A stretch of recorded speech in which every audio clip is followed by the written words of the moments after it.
مجھ سے کیوں اتنی میں تو قرآن کا داعی ہوں، رسول اللہ کا وارث صحابہ کا سپاہی ہوں، مجھے ہے کفر سے نفرت۔ وعلیکم السلام ورحمۃ اللہ وبرکاتہ۔ اللہ رب العالمین آپ کو جزائے خیر عطا فرمائے اور خیر و عافیت کے ساتھ رکھے اور مزید علم حاصل کرنے کی توفیق عطا فرمائے۔ آپ کا سوال جمعہ کے دن فرض نماز اور سنت اور نوافل کے سلسلے میں تھا۔ آپ نے ذکر کیا ہے کہ خطبہ سے پہلے 4 رکعت سنت ادا کرتے ہیں اور پھر 2 فرض ادا کرتے ہیں امام کے ساتھ، اور پھر 4 سنت ادا کرتے ہیں اور پھر 2 سنت ادا کرتے ہیں۔ تو نبی اکرم صلی اللہ علیہ وسلم کی سنت کی روشنی میں کتنی ٹوٹل رکعات جمعہ کی بنتی ہیں؟ اس کا جواب یہ ہے کہ صحیح مسلم میں حدیث نمبر 857 ہے۔ نبی اکرم صلی اللہ علیہ وسلم نے فرمایا، من اغتسل ثم اتى الجمعہ، جس نے غسل کیا پھر جمعہ پڑھنے کے لیے آیا، فصلى ما قدر له، مسجد میں آ کر اتنی اس نے رکعتیں ادا کی جتنی اس کے مقدر میں تھیں، ثم انصت، پھر خاموش رہا، حتی یفرغ من خطبتہ، یہاں تک کہ امام خطبے سے فارغ ہو گیا، یعنی خاموشی کے ساتھ امام کا خطبہ سنتا رہا، اور پھر جب امام خطبے سے فارغ ہو گیا، ثم یصلی معہ، پھر امام کے ساتھ اس نے 2 رکعت ادا کی، تو اللہ رب العالمین اس کے اس جمعہ سے لے کر کے اگلے جمعہ تک اور 3 دن زیادہ تک کے گناہوں کو معاف کر دیتا ہے۔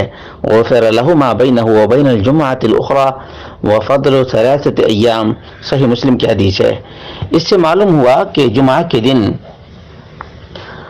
ایک آدمی جب مسجد میں داخل ہو تو اتنی رکعت ادا کرے جتنی اس کے مقدر میں ہے، جتنے یعنی جب تک خطبہ شروع نہیں ہوا ہے تب تک آدمی جتنی رکعتیں نوافل پڑھنا چاہے بالکل پڑھ سکتا ہے، لیکن اپنی طرف سے کوئی تعداد متعین نہ کرے۔ البتہ ایک آدمی جب اس وقت مسجد میں داخل ہو جب خطبہ شروع ہو چکا ہو تو 2 رکعت پڑھ کر کے ہی بیٹھنا چاہیے، 2 رکعت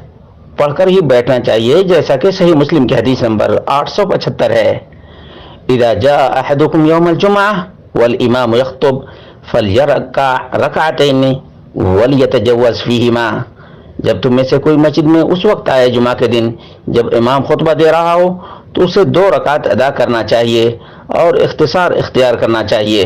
معلوم یہ ہوا کہ خطبے کے دوران بھی 2 رکعت ایک مومن آدمی کو جمعہ کے دن پڑھ لینا چاہیے، یہ تحیۃ المسجد ہے۔ اس طرح سے مسنون رکعتیں جمعہ کے خطبے سے پہلے جو ہیں ان کی کوئی تعداد متعین نہیں ہے، البتہ 2 رکعت یہ تحیۃ المسجد اللہ کے رسول صلی اللہ علیہ وسلم کا حکم ہے۔ یہ اس بات پر دلیل ہے کہ یہ واجب ہے، اس بات پر دلیل ہے کہ یہ واجب ہے۔ البتہ جمعہ کے بعد اختیار ہے، اگر مسجد میں ادا کرتا ہے تو 2 رکعت کر کے 4 رکعت ادا کر لے، جیسا کہ عبداللہ بن عمر رضی اللہ تعالیٰ عنہ کیا کرتے تھے،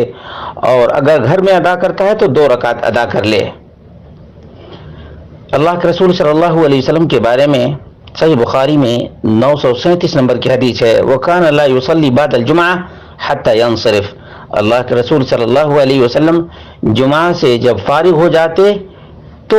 اپنے گھر میں 2 رکعت فَيُصَلِّ رَكْعَتَيْن، 2 رکعت پڑھا کرتے تھے۔ معلوم یہ ہوا کہ اگر کوئی مسجد میں جمعہ کے خطبے اور جمعہ کی نماز کے بعد پڑھتا ہے تو 4 رکعت 2 سلام کر کے پڑھ سکتا ہے، اور اگر گھر میں انہی رکعت کو ادا کرنا چاہے تو 2 رکعت ان 4 رکعتوں کے برابر ہے۔ البتہ ہمارے معاشرے میں جو رائج ہے اور عام ہے کہ ہو سکتا ہے کہ ہمارا جمعہ نہ ہوا ہو، اسی لیے ہم احتیاطاً 4 رکعت پڑھتے ہیں تاکہ ظہر کی نماز ادا ہو جائے۔ یہ احتیاطی جمعہ کوئی چیز نہیں ہے، شرعاً کوئی چیز نہیں ہے، اور اسی طرح سے جمعہ کے خطبہ سے پہلے جو 4 رکعت سنت متعین کیے ہیں اس کی بھی کوئی دلیل نہیں ہے۔ اللہ تبارک و تعالیٰ سے دعا کرتے ہیں کہ اللہ رب العالمین ہم سب کو دلائل کی روشنی میں اعمال انجام دینے کی توفیق عطا فرمائے۔